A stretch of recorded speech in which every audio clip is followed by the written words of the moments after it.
Sicha of Chukas Aleph, Chelek Yud Gimel, starts off basing on a medrash. So I'm just going to read the medrash inside.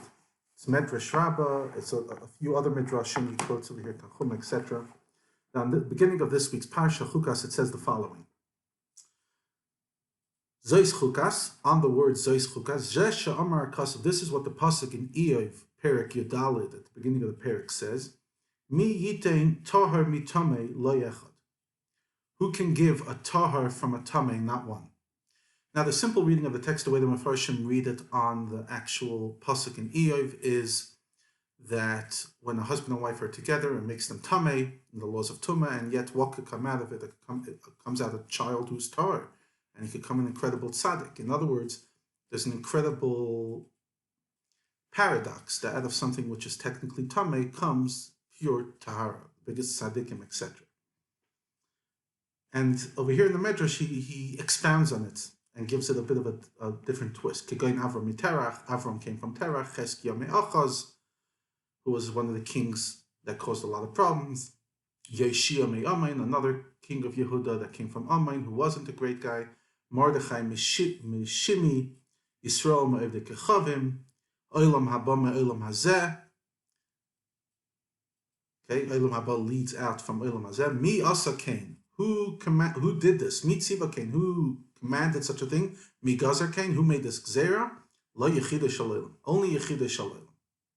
And then he brings various examples in the laws of Tahara. In other words, the paradox of Tumah and Tahara is so incredible that it can only come from yechida shalom, from the Creator.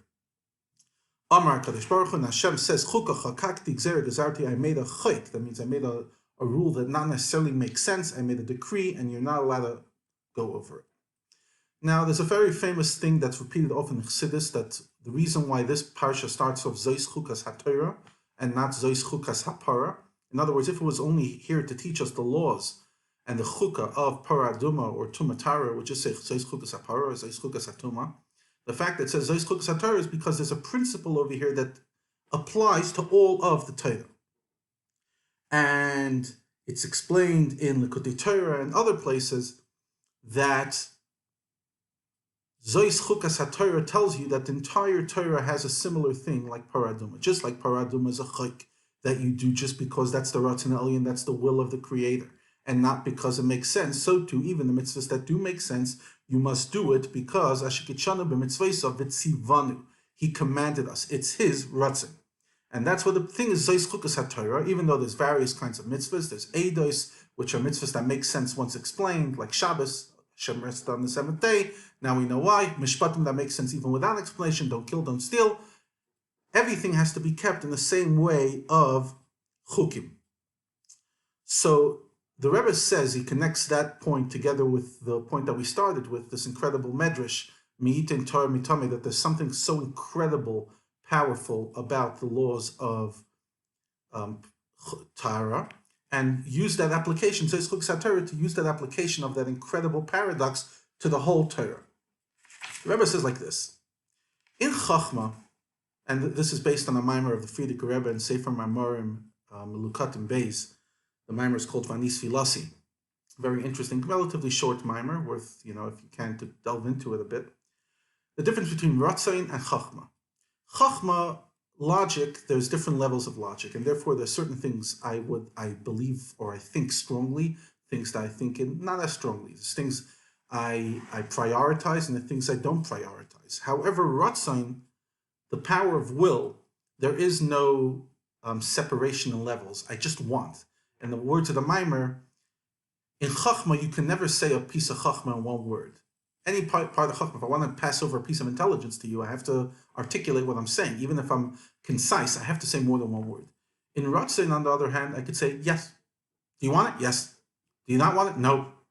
And that enough says so much about me, just, one syllable, because Ratzain is extremely intense and it doesn't break down into details. And therefore, Ratzain can manifest itself in something tiny as in something big, and you cannot differentiate, unlike in Chachma, that you can differentiate. And he gives examples of where do you see the Koyach HaRatzin of Hashem, specifically in Tumah and Tahara, because certain things just don't make sense. logically, Min Torah, it's impossible for Tumah to only take over a certain part of the body. Min Rabbanan it is. You could have Tumas Yadayim, but just on the hands. But Min Torah, it's impossible. On the other hand, how did you get Tumah? By just touching something tiny. And you didn't even have to touch it. Sometimes all you have to be is in the same tent. And it could even be ba'oinus. Not only unintentional, it could be like you were forced. Someone pushed you into the room.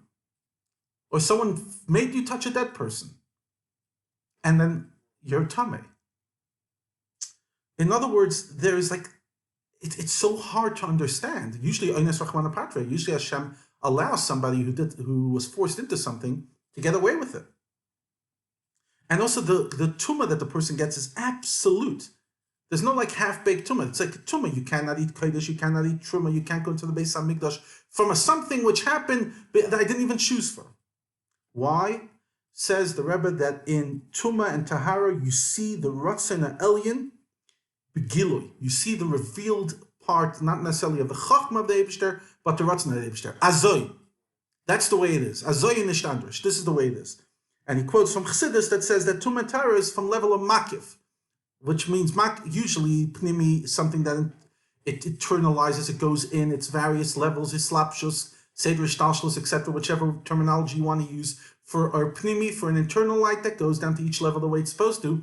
Then there's the level of makif that just the whole world is equal. It shines into a beautiful house and into a garbage dump the same. You cannot define, you can't say the same why. Akacha, that's why. And that nekuda, zois chukas haTorah, is applied to every single one of us. Because, well, there's a Pirkei Avos say that sometimes we could sit there thinking, this is a mitzvah kala, this is a mitzvah chamura, this is an easy mitzvah, not so important. Don't sit there estimating what's an important mitzvah and what's not an important mitzvah, because ultimately, if you see the Torah coming from chachma of the Eibishter, then maybe there's room for priority. But once zois chukas haTorah comes and tells us that the entire Torah is not just a chayk, but the chayk comes from koyach hadatzin. In other words, when you say that the whole Torah is a chayk, fine, but like, so I have to do it just because I don't understand. You're saying more than that. You have to do it because it's Hashem's ratzin, and ratzin, there's no difference between small and big. So what you consider a small little detail for the Eibishter is technically equally as big. And through that, when you follow that little tiny hidur mitzvah, you are connecting to Hashem, mitzvah miloshin safsa, connecting to Hashem in the most incredible way. And it's totally applicable to every part of your relationship with Hashem. You think only the big stuff are important, and comes and says, no. Says the Rebbe, now every Torah and Torah has to be there, not only for people who could think in depth, and like, a big Talmidei Chacham, but even somebody who's learning Pshutei Shal Mikra could have to understand what the lesson. And the Rebbe says, this lesson is applicable to everybody. Everybody must know that even a dikduk kal, even the smallest minutia of Torah observance, is negeya, it has application to the connection that I have with HaKadosh Baruch Hu, and it literally should shine forth like the Yom says, a Yid doesn't want, interesting the Lashon Roitza, doesn't want and cannot be separated from the Eibishter, and therefore every detail counts. And then the Rebbe says, and this applies also when you're doing avodah with others. When you're doing, kiruv, when you're getting closer to HaKadosh Baruch Hu, you sit there saying, I'll get them to do the big mitzvahs, the biggies. But the small ones, it's not even on my dream, it's not even on my estimation list. Now, obviously, sometimes that's when you maybe have to tell somebody not to scare them away. But in truth, what do you mean? I want to get them close to the Eibishter, and who I'll tell you done. Like, who am I to judge what's important, what's not important? So my intention is to bring the person that every single detail of the relationship between them and HaKadosh Baruch Hu is negeya, affects them in the most deep and personal way. L'chaim.